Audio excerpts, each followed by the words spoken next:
Buenas tardes, doctor. El día de hoy vamos a hablar sobre el examen físico general y por partes segmentarias. Para comenzar, vamos a darle una introducción. Tenemos que tener en cuenta que las técnicas de exploración física y la anamnesis van a ser implicadas para poder desarrollar destrezas tanto para la curación como para la atención de los pacientes. Una anamnesis sensible y suave de la mano con una exploración precisa y amplia va a facilitar relación médico-paciente y también la toma de decisiones clínicas. La calidad de la anamnesis y de la exploración física va a establecer los fundamentos para poder evaluar de manera correcta al paciente y también para poder dar las recomendaciones adecuadas de la atención y opciones clínicas para poder seguir el control médico del paciente. Tenemos que tomar en cuenta que para este examen físico vamos a tener diferentes puntos, empezando desde la inspección, palpación, percusión y auscultación. En la inspección vamos a requerir de una iluminación natural. Esta se la puede dar mediante una amplia ventana para poder ver al paciente de manera adecuada y neutral, ya que la iluminación artificial puede hacer que se confunda la tonalidad tanto de piel como de mucosas de un tono amarillo, creyendo que el paciente tiene ictericia. Para poderla realizar, tenemos que tener en cuenta que la inspección va a ser un proceso continuo, el cual vamos a empezar viendo lo que es el aspecto y la simetría del paciente. Esto va a ser de manera general por las partes del cuerpo, cara, brazos, tórax y piernas. Después vamos a proseguir a lo que es el color. Observar el color de mucosas y de piel, que no estén alteradas y que estén de un color proporcional. También la forma, analizar la forma de las diferentes partes del cuerpo, tamaño, poder comparar el tamaño de las estructuras corporales y la movilidad. Poder evaluar lo que es la capacidad de movimiento de extremidades y articulaciones sin ninguna molestia o dolor. En la movilidad tenemos que tener en cuenta a los pacientes de tercera edad, ya que ellos generalmente van a tener dificultades o limitaciones para esta. En algunos casos pueden necesitar ayuda de aparatos para poder realizarla. La palpación es una técnica fundamental en el examen físico y esta ya es utilizada hace varios años. Este procedimiento va a implicar en la evaluación manual de diversas características de las áreas corporales, como es la temperatura, la sensibilidad, la consistencia, el tamaño, la forma y la movilidad, aprovechando así la sensibilidad táctil que poseemos en las manos y dedos para poder evaluar al paciente. Para esta vamos a tener tanto métodos como técnicas. En métodos vamos a tener directa e indirecta. La directa va a ser piel con piel, usando la mano desnuda para poder explorar las diferentes partes del cuerpo, mientras que la indirecta vamos a necesitar el uso de guantes, ya que va a hacer una palpación por cavidades naturales, como es el recto y la vagina.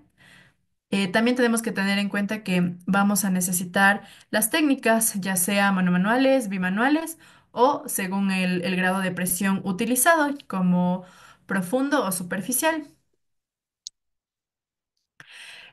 Tenemos que tomar en cuenta que hay elementos para poder obtener una información diagnóstica precisa y concreta durante el examen físico, como es la situación, la forma, el tamaño, la consistencia, la sensibilidad, ya sea dolor y temperatura, y la movilidad.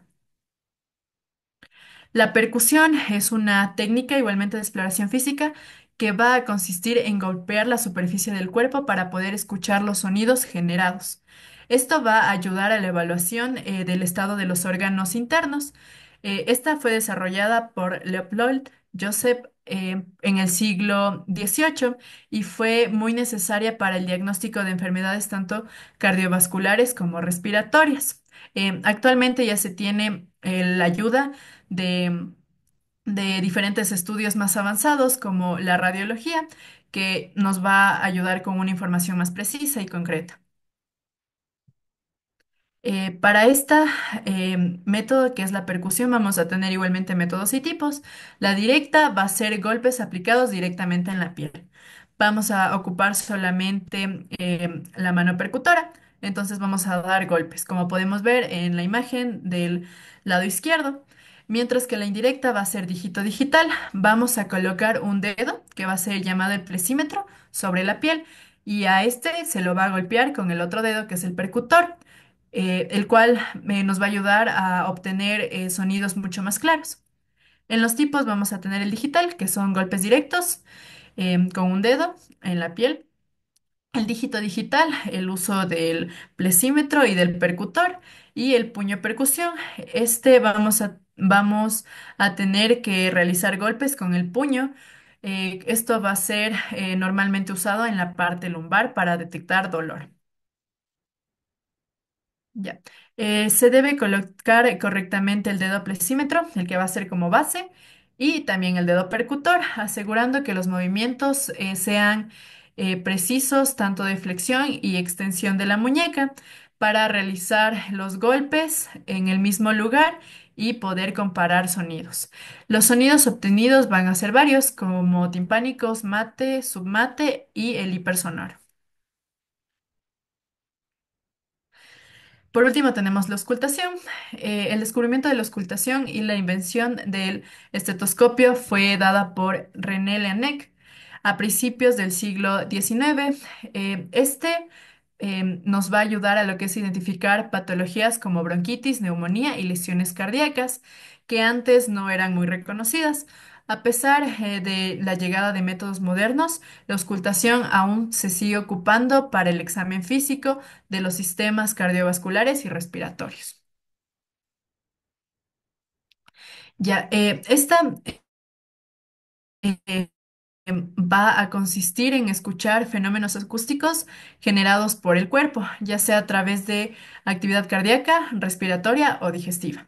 Vamos a tener dos métodos, la inmediata que va a ser directamente colocar el oído en el cuerpo o en la piel y la auscultación inmediata va a ser por medio del estetoscopio para poder mejorar la calidad del sonido.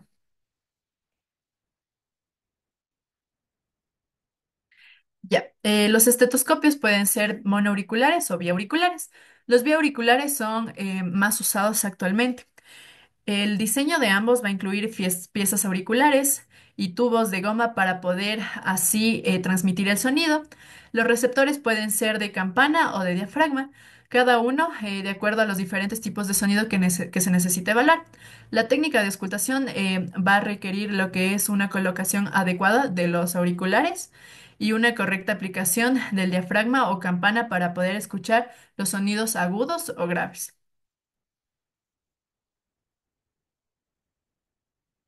Bueno, siguiendo con el examen físico segmentario, vamos a empezar por lo que es la parte de la cabeza.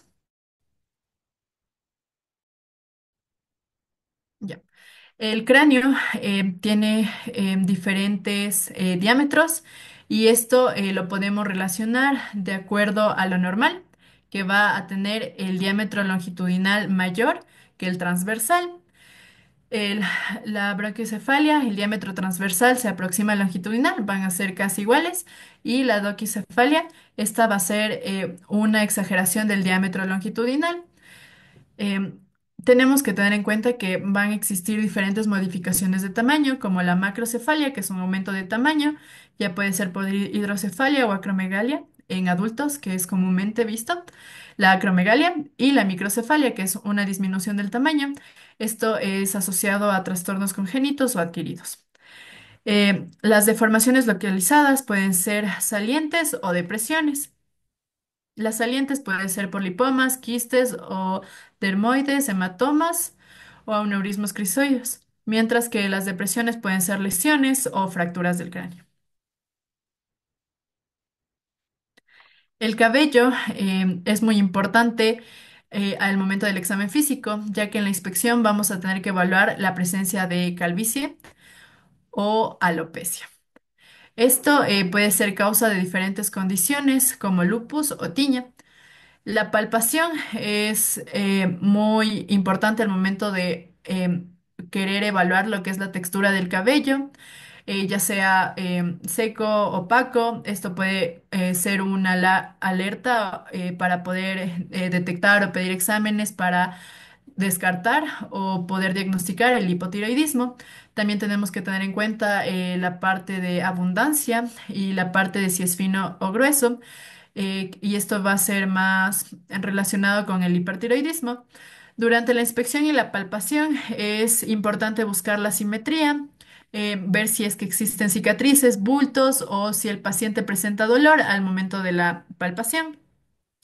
También tenemos que tener en cuenta que va a ayudar a identificar cualquier tipo de anomalía o sensibilidad. Ya, la parte de los senos, en el frontal tenemos que palparlo en la región superior de la frente, justo por encima de las cejas. Le damos un suave masaje al paciente para poder ver si existe presencia de dolor. Se evalúa tanto lo que es sensibilidad y se realiza transiluminación para detectar opacidades. El seno maxilar se lo puede palpar en la región maxilar, justo por debajo de los ojos y hacia los lados de las nariz. Esto también tenemos que realizar lo que es la transiluminación, colocando un reflejo de luz sobre el área del seno maxilar para observar su transparencia. Esto nos va a ayudar a evaluar lo que es la función respiratoria, la resonancia vocal, ya que aquí tenemos que tener en cuenta que la cavidad de resonancia es lo que va a influir la calidad de la voz, y la parte de protección, ya que estas van a tener una función protectora para las estructuras intracraneales y los órganos sensoriales. Ya, los malares, estas van a ser prominencias óseas en la cara que juegan un papel crucial para la simetría y la estética facial. Esto va a contribuir la forma del rostro de nuestro paciente. En la región lateral de la cara, específicamente el hueso cigomático, como les estoy señalando en este momento, se va a encontrar en ambos lados del rostro, justo por debajo de los ojos y encima de la mandíbula. Cambios en la forma o tamaño pueden ser indicios de que puede tener condiciones sistémicas o locales como infecciones o trastornos metabólicos. Los senos maxilares van a estar debajo de las malaras, en el cuerpo maxilar superior. Su inflamación puede causar dolor. Y el nervio facial, este va a correr cerca de las malaras. Por ende, va a ser responsable de toda la inervación motora de los músculos de la cara. La articulación temporomandibular, esta es una de las articulaciones más complejas de todo el cuerpo. Esta va a permitir lo que es el movimiento de la apertura y cierre de la mandíbula. Toca pedirle al paciente que abra y cierra la boca lentamente, colocar los dedos justo por delante del trago del oído para poder sentir el movimiento de esta articulación. Esto puede estar relacionado con trastornos temporomandibulares. La glándula parótida es la glándula salival más grande y su conducto principal es esternón. Esta va a drenar en la cavidad oral a la altura del segundo molar superior. Tenemos que palpar suavemente la zona lateral de la cara hacia la mandíbula. La importancia de evaluar esta glándula es para poder detectar parotidotis o paperas, también conocida, los tumores, ya sean benignos como malignos, también la cialolitiasis, que es formación de cálculos que van a obstruir este drenaje, y el síndrome de Schöner. Esta enfermedad es una enfermedad autoinmune que puede causar inflamación o insuficiencia de lo que es la secreción. Las glándulas submandibulares, estas van a formar parte del sistema de las glándulas salivales principales. Estas van a producir y secretar la saliva. Aquí tenemos que tener en cuenta que si existe una anomalía en estas glándulas, se va a ver implicado lo que es la digestión y el mantenimiento oral. Este va a estar ubicado en el triángulo submandibular del cuello, debajo del borde inferior de la mandíbula. Tenemos que pedirle al paciente que incline ligeramente la cabeza y vamos a usar las yemas de los dedos para poder presionar suavemente el área. tenemos que evaluar tanto tamaño, textura y movilidad. Estas glándulas son pequeñas, lisas y blandas. Ya. La inspección y palpación de los párpados. En la inspección vamos a ver lo que es forma, color y posición de los párpados para poder detectar inflamación o la parte simétrica si está afectada. También tenemos que detectar si es que existen secreciones anormales. En la palpación vamos a usar las yemas para poder palpar suavemente el párpado superior e inferior para buscar masas o nódulos debajo de la piel. En la parte accesoria, tenemos que tener en cuenta que aquí tenemos las glándulas de Meibomian. Estas se pueden palpar solamente si es que están inflamadas o bloqueadas. También tenemos que tener en cuenta el conducto nasolagrimal. Se tiene que palpar el área del saco lagrimal para poder ver si existe hinchazón o dolor. Ya, la inspección de la conjuntiva, esta debe ser rosácea, clara, ya que si es que está de un color más fuerte, esto puede ser un sinónimo de infección. Tenemos que también tener en cuenta que eh, vamos a tener la conjuntiva tanto inferior como la superior. En la inferior tenemos que como que levantar el párpado para poderlo observar, mientras que la inferior solamente vamos a bajar un poco el párpado para poder visualizarlo. También tenemos que tener en cuenta que esta tiene que estar bien humectada por las lágrimas y también tenemos que ver que no exista inflamación, obstrucción o la presencia de otros tipos de líquidos. Ya, la inspección de las pupilas, esto tenemos que ver que la pupila sea dilatable. Al momento de poner una luz, refleja en el ojo del paciente, ya que aquí van a estar involucrados el nervio motor ocular común y el vago para el cierre de la pupila y también la parte simpática para la dilatación de la misma. Y también tenemos que ver lo que es el color y la forma. El color tiene que ser negra normalmente. Y tenemos que también tener en cuenta la edad del adulto. Si ya es avanzada, podemos ver un color gris, lo cual puede ser una indicación de cataratas. Rosadas se ve en pacientes albinos y las afecciones del sistema simpático también va a causar que ésta no se dilate. El tamaño y el número siempre tiene que ser uno y el tamaño tiene que ser pequeño.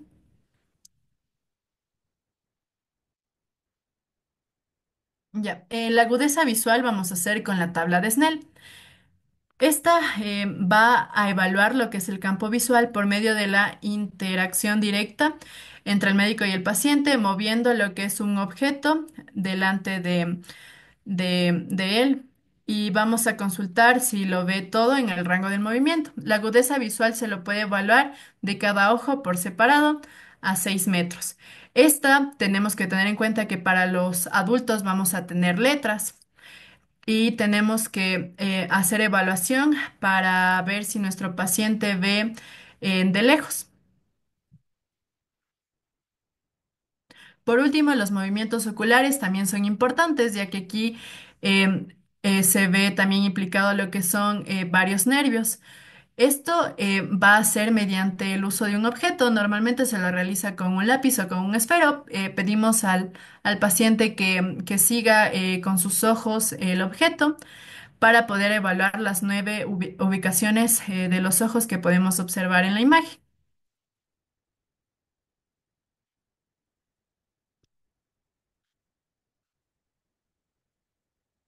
Ok, ahora vamos a hablar acerca del cuello. Empezamos con el examen osteoarticular y de movilidad. En primer lugar, se tiene que identificar lo que es la séptima vértebra cervical para nosotros tener una guía topográfica. De ahí podemos identificar los músculos de la región posterior, que sería el trapecio, el esplenio y el complejo mayor y menor. En esta manera, analizamos lo que es la función de extensión, flexión, inclinación lateral y la rotación del cuello. En la cara lateral, nosotros encontramos el músculo, el esternocleidomastoideo, el cual nos va a crear dos compartimentos, el triángulo anterior y el triángulo posterior. El triángulo anterior va a estar delimitado por este músculo mencionado, por detrás, la mandíbula y la línea media. En cambio, el posterior va a estar delimitado por este músculo esternocleidomastoideo por delante, el borde anterior del trapecio y la clavícula. Tenemos también el examen de ganglios. El examen de ganglios nosotros lo vamos a hacer mediante la maniobra de deslizamiento. Esto se lo realiza con los dedos índice y medio, siguiendo la trayectoria que se resalta en la imagen de la izquierda. Analizamos los ganglios occipitales, mastoideos, parotidios, amigdalinos, cervicales profundos, submentonianos y submandibulares. De ahí tenemos unas principales causas de masas cervicales. En el anterior puede ser bocio, en la cara lateral unos quistes branquiales, en el posterior pueden ser neoplasias como linfomas o también por causas inflamatorias como lo es una adenitis tuberculosa. De ahí tenemos el examen de lo que son las arterias. Aquí se realiza lo que es una descripción de los latidos arteriales visibles. En reposo normal, se lo puede identificar solo en jóvenes atléticos, delgados, en las áreas supraclaviculares y supraesternal. Se los identifica también tras un esfuerzo o estado hiperemotivo, en estadios de hipertensión o envejecimiento y en una insuficiencia valvular aórtica. En el examen de venas, nosotros analizamos la turgencia venosa, es decir, el reflejo de la presión venosa sistémica y el pulso venoso, el cual nos va a mostrar el ciclo cardíaco y sus alteraciones. Para el examen clínico, nosotros tenemos que recostar al paciente inclinado a aproximadamente unos 30 a 45 grados, con el cuello rotado en el sentido opuesto a analizar. Se observa la vena yugular, de esa manera observamos lo que ya hemos mencionado, la turgencia o ingurgitación. Eso significa que va a haber alguna dificultad de retorno venoso, o si es que hay algún tipo de circulación colateral y edema. El examen de la tráquea, nosotros lo encontramos normalmente en la línea media y es palpable por encima de la horquilla externa. Para palpar la tráquea, nosotros colocamos nuestro dedo índice sobre la horquilla y palpamos los anillos cartilaginosos. Desviamos lateralmente para evaluar el espacio que queda entre la tráquea y el músculo esternocleidomastoideo. Y también evaluamos lo que es el craqueolaringio. Movilizamos lateralmente el cartílago cricoides con el índice y el pulgar. También tenemos el examen de la glándula tiroides, que para esto nosotros le decimos a nuestro paciente que se puede sentar o estar de pie, el tórax desnudo y una buena iluminación. Y nosotros tenemos que en la inspección observar simetría, si es que hay alguna simetría, nódulo, adenopatía, visualizamos el relleno venoso y si hay algún tipo de bocio o engurgitación yugular. Y también analizamos lo que es la deglución para ver si hay algún movimiento normal. En la palpación, deslizamos suavemente los dedos sobre la zona de la glándula, aplicamos la maniobra de Kerbein, que es detrás del paciente, abrazando el cuello, identificamos los límites y la movilidad y la sensibilidad de esta zona. También lo puede hacerse desde adelante, desplazando un poco la tráquea, que es la maniobra del aje. Detectamos nódulos, irregularidades, algún tipo de sensibilidad, latido o adenopatía. Ya, ahora vamos a hablar sobre la inspección del tórax. Ah, sí, por favor.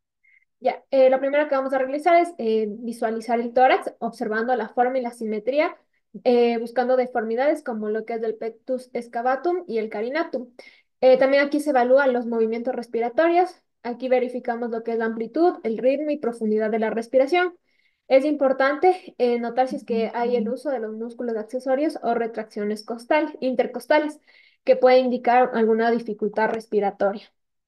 De ahí llevamos a lo que es la palpación, que aquí vamos a buscar, buscamos una expansión torácica simétrica, colocando las manos en el tórax y observando si ambos lados se expanden igual durante la inspiración.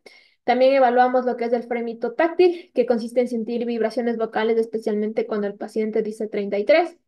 Un fremito aumentado puede indicar una consolidación pulmonar y como una neumonía, mientras que si disminuye puede ser signo de un derrame pleural. También palpamos para detectar dolor, masas o sensibilidad que pueden indicar lesiones o inflamación. Continuamos con la percusión, que es una técnica que nos va a permitir valorar el contenido del espacio pulmonar. Percutimos comparando ambos lados del tórax, comenzando desde las bases hacia las zonas superiores. Un sonido claro y resonante indica talle aire, lo usual en pulmones sanos. De ahí, el siguiente paso es la auscultación, que es importante para detectar ruidos respiratorios normales y anormales. Buscamos lo que es el murmullo vesicular, que debe ser suave y continuo y simétrico en ambos lados. Y escuchamos también ruidos añadidos, como lo son los estertores, que suenan como burbujas finas. Esto puede darse en una neumonía o edema pulmonar. Pásale, por favor. Ya. Continuamos con el examen físico cardiovascular. Primero tenemos que saber algunas partes de la anatomía, como la ubicación, que el corazón tiene un ápex y una base cardíaca, y los puntos de auscultación que vamos a ver más adelante. En la inspección, igualmente comenzamos observando la forma de tórax, buscando deformidades. Vemos lo que es latido de punta, el ictus cordis, las pulsaciones visibles, la ingurgitación yugular, la circulación venosa superficial. De ahí continuamos con la palpación. Aquí localizamos el ictus en el quinto espacio intercostal izquierdo, línea media clavicular. La amplitud y duración del ictus nos van a informar sobre el tamaño y función ventricular. En caso de que sintamos frémitos, indica soplos fuertes. También evaluamos los pulsos periféricos, como el radial y femoral, buscando asimetrías o cadáver vascular que señalen alteraciones en la circulación. En la percusión, aquí generalmente tiene poca utilidad en la actualidad, pero nos puede ayudar a delimitar su borde izquierdo en casos donde no hay acceso a imágenes. Se realizan en línea paraesternal izquierda para estimar cardiomegalia, aunque su sensibilidad es limitada. Y por último, la auscultación, que aquí localizamos las cuatro áreas valvulares aórtica, pulmonar, tricúspide y mitral. Aquí escuchamos ruidos S1 y S2, sus desdoblamientos y presencias de soplos que nos orientan a valvulopatías o disfunciones. Tenemos la presión venosa yugular. Aquí la presión venosa yugular refleja la presión de la aurícula derecha. Este se mide con el paciente en 45 grados, observando a la altura de la columna yugular. Un aumento de esta presión indica posible insuficiencia cardíaca derecha o taponamiento, y es un signo clave de sobrecarga de la circulación derecha. Ya, como lo que son los pulsos arteriales.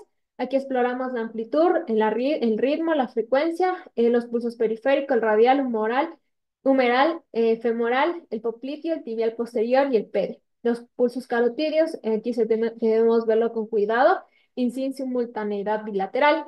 Alteraciones clínicas que podemos encontrar son el pulso paradójico, que es un taponamiento cardíaco, el pulso dicroto, es un shock, y pulso alternante, que es una insuficiencia ventricular izquierda.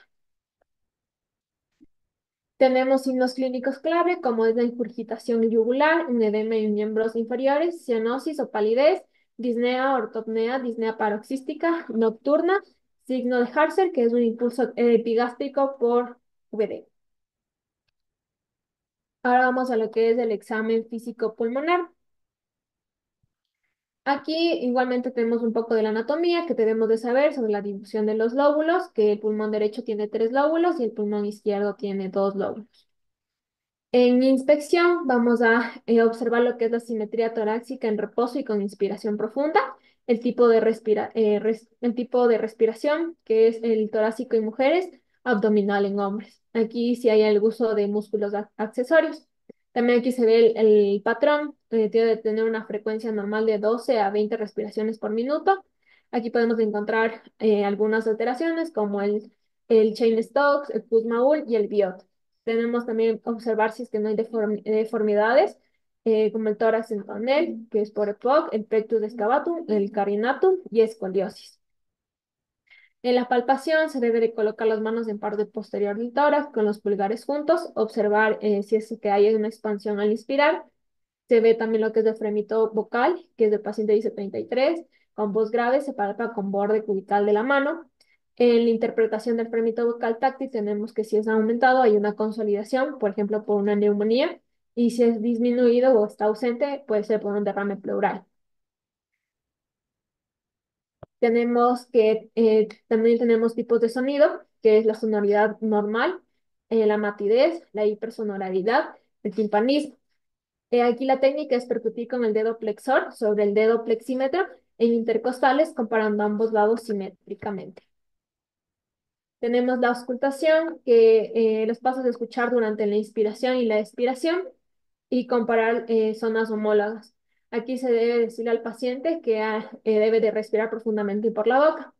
En ruidos respiratorios tenemos el murmullo vesicular, el bronquial, la ausencia o disminución. Tenemos ruidos agregados como los destertores, sibilancias, el roncus o el frote pleural. Ahora vamos con lo que es el abdomen. En primer lugar, empezamos con el posicionamiento del paciente. El paciente tiene que estar en una camilla en decúbito dorsal, la cabeza tiene que reposar sobre una almohada y las piernas deben estar extendidas y las manos al lado del cuerpo. Las regiones abdominales están formadas por dos líneas principalmente.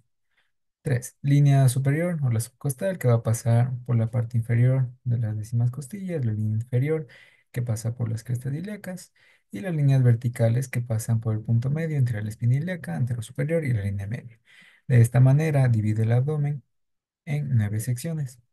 Tenemos el epigastrio, los flancos, tenemos el hipocondrio, las fosas ilíacas, el mesogastrio y el hipogastrio. En la inspección, nosotros tenemos que empezar con lo que es la forma y si es que existe algún tipo de distensión. En la forma normal, el abdomen es plano, superior y un poco abovedado en el inferior. Si es que está distendido, puede ser globoso en obesidad o meteorismo. Puede tener un ombligo protuberante, como es una citis aguda. O también la distensión localizada. Puede ser superior por dispepsia, embarazo, o inferior por una distensión gástrica. Puede haber también un abobamiento superficial. eh, También pueden haber latidos y movimientos que se puedan observar. Por ejemplo, latidos en el epigastrio, que puede ser por la aorta o un aneurisma. También pueden haber movimientos peristálticos normales o patológicos, por ejemplo, por una obstrucción intestinal o un síndrome pilórico. También pueden haber cambios en la piel, como cicatrices, estrías, circulación colateral o manchas hemorrágicas.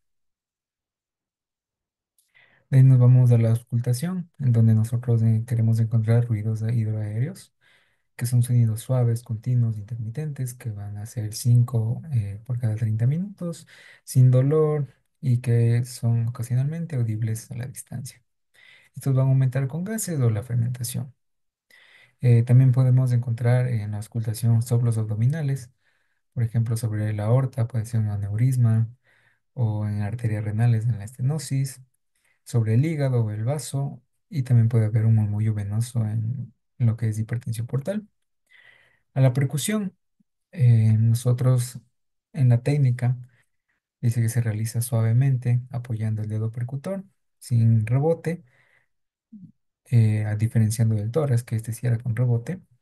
En los sonidos, nosotros se presenta timpanismo, que se lo describe como un sonido brillante y prolongado, que va a encontrarse en la mayor parte de lo que es el abdomen. Y matidez va a ser en ciertos órganos macizos o puede ser también en tumores. En los órganos puede ser el hígado o el vaso. El recorrido y la delimitación de este proceso va a ser desde el apéndice sifoides al hipogastrio, luego hacia las fosas ilíacas en una forma rateada. Dice que también se va a delimitar lo que es el espacio de Traube o el hipocondrio izquierdo, que este generalmente va a ser timpánico, pero también puede volverse mate en ciertas condiciones, como una esplenomegalia o un derrame pleural. A la palpación, nosotros dividimos en dos, la palpación superficial y la profunda. A la superficial, nosotros queremos evaluar netamente la pared abdominal, mientras que en la profunda vamos con los órganos. En la palpación superficial hay ciertas técnicas, como por ejemplo la maniobra de la mano del escultor de Merlo, que para iniciar se realiza con la mano derecha, pasándola en forma plana sobre toda la superficie abdominal, como vemos en la foto. Su objetivo principal es detectar algún tipo de abultamiento Puede ser un tumor, lipoma, un absceso, hernias. Estas se pueden encontrar tanto en la pared anterior o dentro de la cavidad abdominal. También junto a esta técnica se evalúa lo que es la temperatura, la sensibilidad y el estado de nutrición y la salud de los tejidos.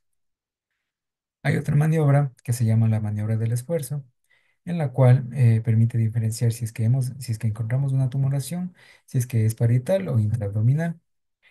Para realizar este procedimiento, le pedimos al paciente que levante la cabeza o las piernas. Eso va a provocar una contracción de los músculos rectos anteriores y de esa manera podemos llevar a cabo esta maniobra. El- la masa, si es que está en la pared anterior, se va a palpar más fácilmente y suele ser móvil. Si es que la masa está en la cavidad abdominal, no se va a palpar. De ahí también tenemos una técnica de tensión superficial que nos dice que con la mano derecha vamos a colocarla sobre el abdomen, paralelo a la línea media, y con los dedos que estén orientados hacia la cabeza. Nosotros vamos a deprimir la pared abdominal con movimientos rítmicos y vamos a realizarlo desde abajo hacia arriba. Primero va a ser por fuera de los músculos rectos y vamos a ir comparándolo en ambos semiabdómenes. En una situación normal, la tensión va a ser ligeramente mayor al lado derecho que en el izquierdo. Y hay un significado clínico que si es que va a estar aumentado por ciertas patologías, por ejemplo, la irritación peritoneal o una apendicitis, y también puede haber un dolor a una descompresión brusca, como es el signo de Bloomberg o el signo de Massey, que indican peritonitis. Ahora, en la palpación profunda, como ya he mencionado, esta se va a encargar de evaluar los diferentes órganos que encontramos en la cavidad abdominal. Por ejemplo, tenemos la maniobra de Minkowski, en que nos dice que una masa que desciende en inspiración y se mantiene en la expiración indica que no va a haber contacto con el diafragma. De esta manera podremos identificar lo que son los tumores retroperitoneales o el riñón también. La maniobra de Jodis San Martino nos dice que el- se realiza con un tacto rectal, que lo que va a hacer es que va a relajar la pared abdominal y de esa manera va a poder de cierta manera ayudar a localizar un dolor difuso. Y también tenemos la palpación de vísceras en sí. Pueden ser por maniobras de deslizamiento, como la de Guzmán, de manera monocular o bimanual. Y y con esta técnica nosotros deslizamos nuestras manos en el órgano que tratemos de identificar para evaluar lo que es el contorno, movilidad, consistencia, diámetro y dolor. En cuanto a lo que es el sistema musculoesquelético, bueno, primero vamos a empezar con la inspección. Aquí se valora lo que sería la marcha y ve lo que es el equilibrio, simetría, coordinación y también se ve marchas anormales, como son la táxica o la espástica. También se ve la postura. Se ve si el paciente tiene una postura antiálgica, que es para evitar el dolor, o está rígido o asimétrico. También se ve las fases. Aquí se puede ver diferentes enfermedades como puede ser eritema heliotropo, el cual es característico de la dermatomiositis, o también se puede ver la microstobia, el cual tiene una boca pequeña debido a una retracción cutánea en la esclerodermia. También se ve lo que sería simetría corporal.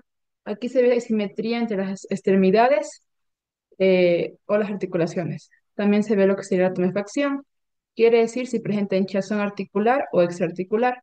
También la coloración en la piel, donde se ve si están las articulaciones inflamadas, pálidas o cianóticas.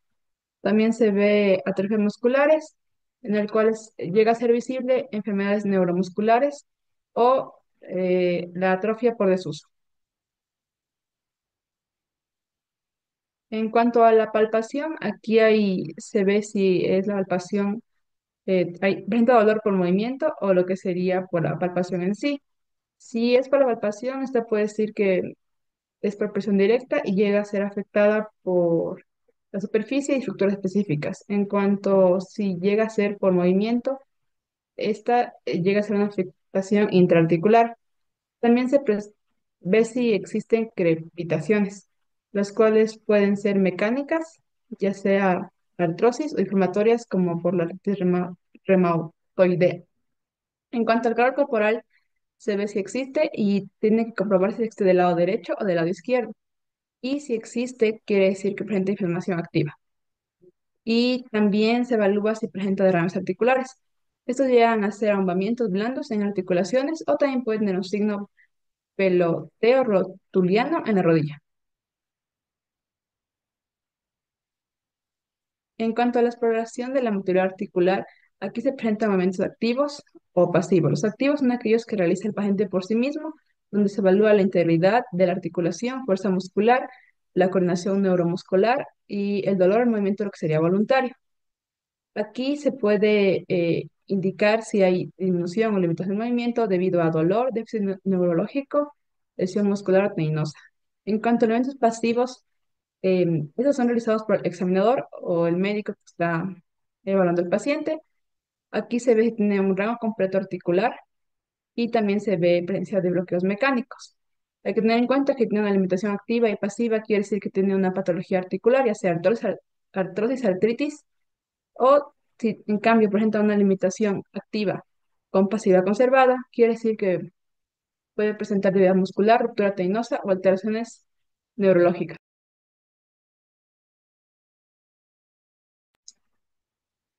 En cuanto a la motilidad articular, esta se va a realizar lo que será un orden cefalocaudal, empezando por la caja, terminando por los pies. Se valora lo que sería flexión, extensión, abducción, rotación interna o externa de los diferentes artículos del cuerpo, como sería el hombro, codo, muñeca, cadera, rodillas, tobillo y la columna cervical y lumbar.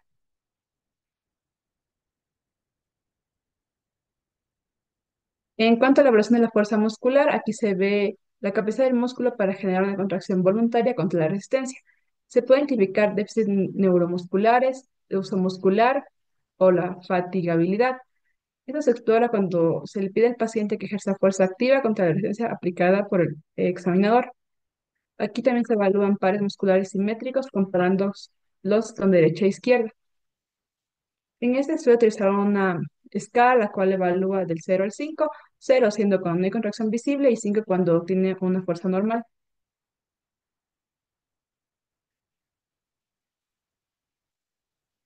En cuanto al tono muscular, este sería una contracción involuntaria del músculo en reposo, la cual se manifiesta al movilizar pasivamente una articulación. Aquí se realiza un aumento pasivo rápido en la articulación, en donde se ve la resistencia que tiene. Y también se explora preferentemente lo que sería extremidades superiores o inferiores. En cuanto a los tipos de alteraciones que suele presentar, puede ser hipotonía, donde tiene un tono disminuido, hipertonía espástica, donde tiene un aumento del tono, y también la hipertonía rígida, donde hay resistencia constante o intermitente. El sistema neurológico. En cuanto a la del sistema neurológico, vamos a empezar con preguntas durante la amnesis, dirigidas a lo que sería orientación, memoria y lenguaje. En cuanto a la orientación, se explora tres esferas, lo que sería tiempo, lugar y persona. Aquí se pregunta la fecha, dónde está y quién es. En cuanto a la memoria, se evalúa la que sería inmediata, reciente y la remota. En la inmediata se le hace repetir una serie de números. En la reciente, en cambio, se hace recordar objetos, los cuales se mencionaron minutos antes. Y en la remota, en cambio, debe contar hechos importantes sobre su vida. En cuanto al lenguaje, se evalúa lo que sería fluidez, articulación, compresión y denominación.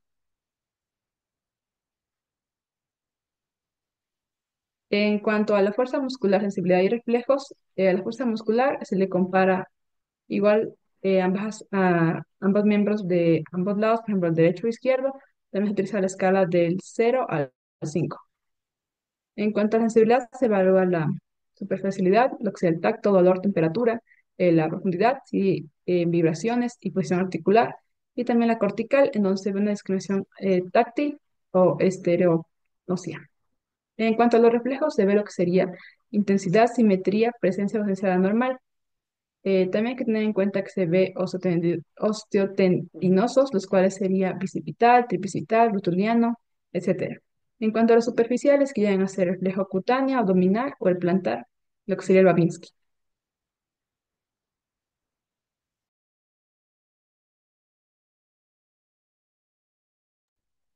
En cuanto a la coordinación, aquí se ve lo que sería dedo, nariz y talón rodilla, en el cual se ve la coordinación cerebelosa y también se hace una prueba de respuesta a los movimientos alternantes rápidos.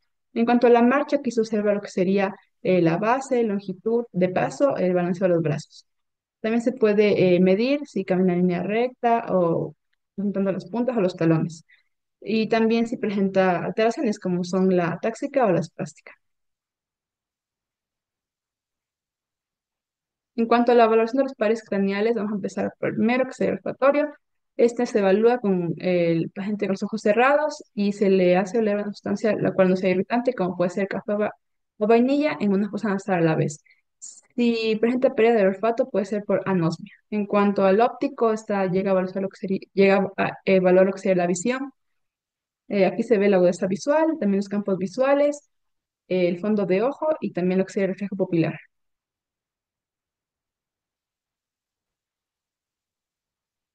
En cuanto a los pares craneales 3, 4 y 6, aquí se ve lo que serían los músculos del ojo. Se evalúa haciendo que el paciente vea nueve direcciones diferentes. Se puede observar lo que sería limitación de movimiento, nistagmo o diplopía. En cuanto al tercer par, también se inerva lo que sería el elevado de párpado y el músculo oculares. Y en cuanto al cuarto, también lo que sería inerva el oblicuo superior. Y el sexto inerva el recto lateral.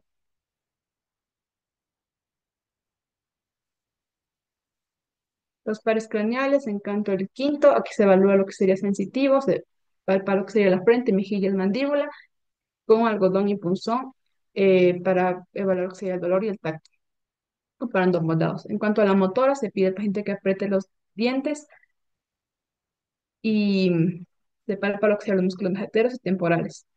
En cuanto al reflejo corneal, este en cambio se coloca un algodón en la córnea y se espera el parpadeo. En cuanto al séptimo, al facial, se evalúa lo que sería simetría en reposo. También se pide al paciente que frunza el ceño, cierre los ojos, sonríe mostrando los dientes y infle las mejillas. Si presenta parálisis central, este llega a ser en la parte inferior de la cara contralateral y si presenta parálisis periférica, llega a tener una parálisis total.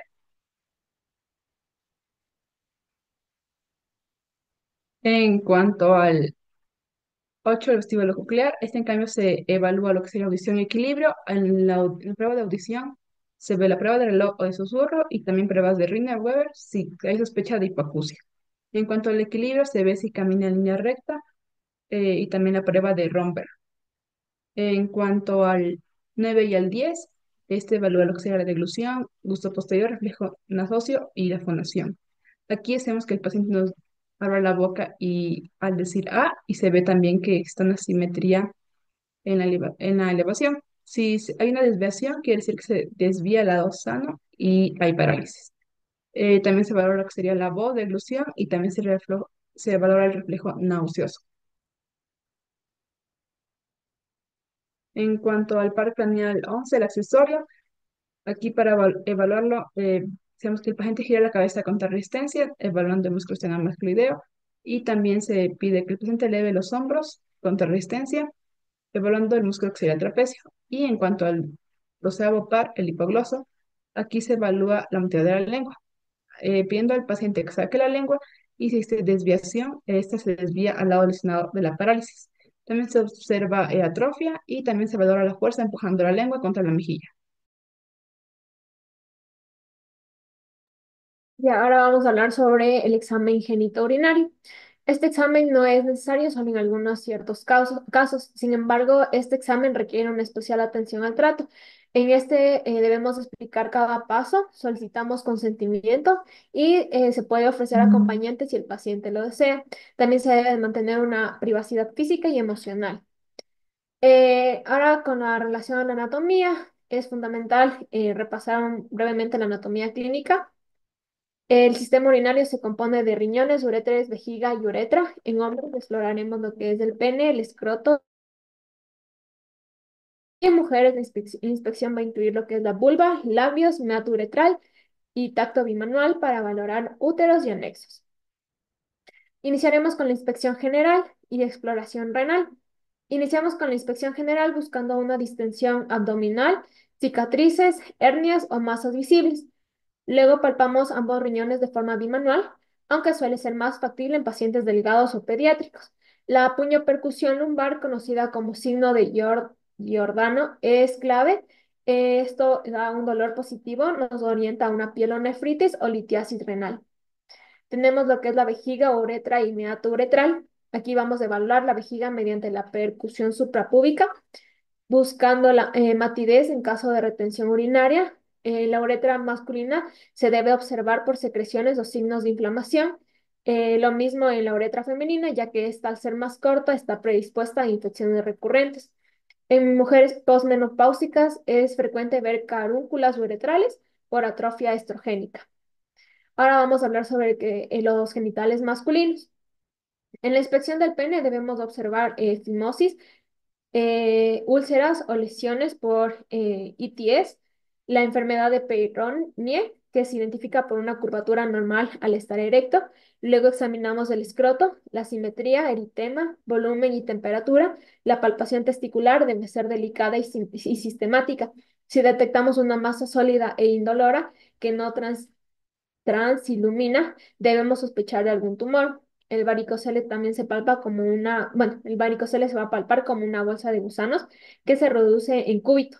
Si hay algún dolor agudo con reflejo cremastérico ausente, pensamos en una torsión testicular, una urgencia quirúrgica. Con relación al tacto rectal y la próstata, en pacientes masculinos el tacto rectal es muy importante. Aquí vamos a usar lo que son guantes y lubricante. Lo realizamos con el paciente en posición fetal o genupectoral. Palpamos la próstata a través de la pared anterior del recto. Una próstata normal es firme, elástica y no dolorosa. Si está blanda y dolorosa, puede ser prostatitis. Si está dura e irregular, pensamos en cáncer. Y también exploramos lo que es la ampolla rectal en busca de masas, sangre o fecalomas. Y por último, en los genitales femeninos. En mujeres comenzamos con la inspección de vulva y periné. Buscamos lesiones, úlceras, secreciones, signos de prolapso o irritación crónica. Luego palpamos las glándulas de Bartolini que pueden infectarse y formar abscesos. Y finalmente realizamos el tacto bimanual para explorar el útero y anexos, evaluando tamaño, movilidad y dolor. Esta maniobra nos permite detectar quistes ováricos, abscesos pubováricos o masas pélvicas. Por último, tenemos las conclusiones. Se deduce que el examen físico va a incluir técnicas como la palpación, percusión y auscultación. Esto va a ser esencial para poder realizar un diagnóstico temprano y preciso. Estas técnicas van a permitir a los profesionales de la salud poder identificar condiciones patológicas que pueden no ser evidentes mediante pruebas diagnósticas más costosas. También se concluye que la realización del examen físico es una herramienta diagnóstica y también va a ayudar a fortalecer la relación médico-paciente.